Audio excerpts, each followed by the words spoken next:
Hello everyone, welcome back to Book Club Preview Writing Edition. In this chapter, in this episode, we're still looking at chapter 1, but continuing our journey to page 6.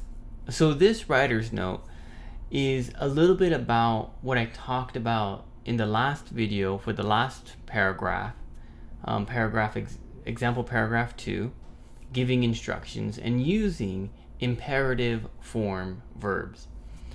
So I already mentioned this, but imperative verbs or imperative tense starts a sentence with a verb. Eat your food. Wash your hands. They are used for commands. And when we're writing a recipe or instructions, we usually use commands instead of saying, you should bdddd. Then you should blah blah blah. And after that, you should fill in the blank. So instead, we just go straight to the verb and to the action. So also, when we are using imperative forms or an instruction style paragraph, it's really important to think about the sequence. When you start the paragraph, you're going to go from step 1 down to the final step, and you're going to hit each of those steps in the proper order and sequence. And that's really important for imperative or instruction style paragraphs. So after you read this page 6, and you answer some of the questions that they have in there, underlining the subject and circling different things, move on to activity 4 and write your own instruction paragraph. How to do something. And we'll read it together when we get together. Page 7 is the next type of paragraph. And this is example paragraph 3, my first flight. I'd like to give you a moment to read the paragraph now. Alright, hopefully you paused the video. If you notice in this paragraph, it's not informing you about something, it's not teaching you how to do something, it's sharing a story. This is our third style of paragraph, which is a narrative style of paragraph. And there are many different things about it that we're going to look at in the writer's note. But before you do that, please write 3 questions that you have, and we're going to answer these questions together and share them about flights you have taken, or maybe even your first flight.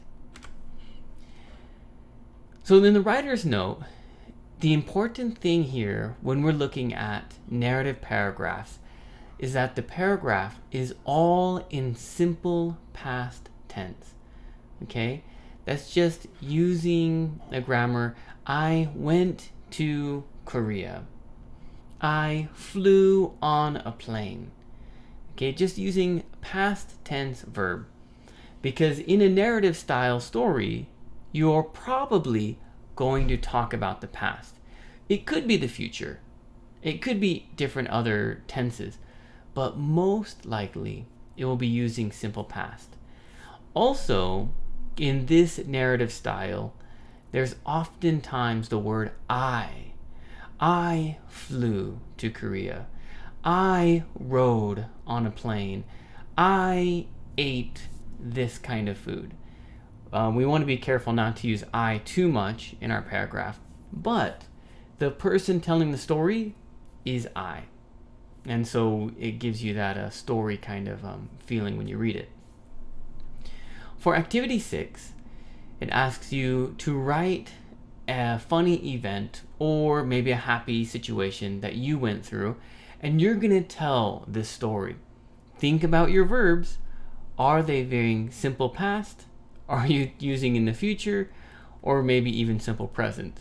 Because probably you want to be using simple past. There is a small section here for building better sentences, and this is Appendix 1, page 251. If you want, you can turn there really fast. Okay? We're not going to have time to cover all of this stuff in the appendix. I would encourage you to read it through on your own. And if you have questions or thoughts, you can bring them up in our group, and then we can clarify those a little bit more specifically. The point being, the main point of this appendix is that using simple sentences can sometimes create a choppy paragraph. Actually, the last time that we got together, we were looking at your sentences, and I said that I often prefer to use simple sentences. And that's true. I do use simple sentences rather than these big complex sentences, but I don't use them I don't use them as simple as the example given here. In these sentences, they're so basic that they become so choppy you can't even read it or imagine it as a paragraph. And so this appendix is trying to teach you the skills to make your sentences a little bit more complex. It actually looks at 5 different sentences and changes it into one. And this is a really good activity to learn and to master. And there's a bunch of different styles. So I would encourage you to look at Appendix 1, but take it at your own pace. Okay, you don't have to finish it all right now. You don't even have to look at it this week. But if you want to build better sentences, it's a good activity to practice and to even get my feedback on. Well, the book continues, page 9 and page 10, describing the 4 features of a paragraph. So we kind of mentioned this before, especially on what is a paragraph, but a paragraph is a group of sentences. Well, let me stop. That a paragraph has one topic sentence that states the main idea.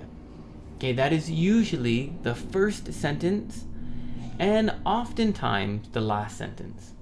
But many times those 2 sentences can be the same, just changed a little bit. But it has one topic sentence at least. And this one sentence shows the direction of the entire paragraph.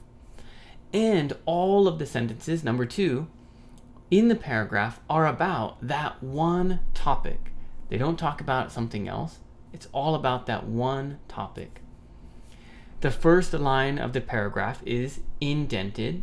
So that's either you can use a space bar, or if you're using like Microsoft Word, you can just press the tab button on your keyboard and blink, it'll move it right over. And the last one is the last sentence or concluding sentence brings the paragraph to its logical conclusion. Okay, so let's look at that example of Braille. Okay, or you can even do the easy sandwich, saying, okay, let's go to the easy sandwich. Here is an easy way to make an egg salad sandwich, and it is so delicious. Okay, that's the topic. And then I go through and talk about it. The final sentence would be, I hope you now can make your own egg sandwich and you can see that it's so delicious. Period. Something like that. That's not neither of those were very good sentences. But they are very similar, and as you're reading through the paragraph, the last sentence brings the paragraph to a conclusion or a logical end. And then the next paragraph, if you're writing an essay, has a new topic sentence with new supporting sentences, and finally a logical conclusion or end for that final sentence. Each of these aspects we're going to look at in more detail as we continue the chapters, but as we're reading through these example paragraphs, it will be helpful to see each of these different styles.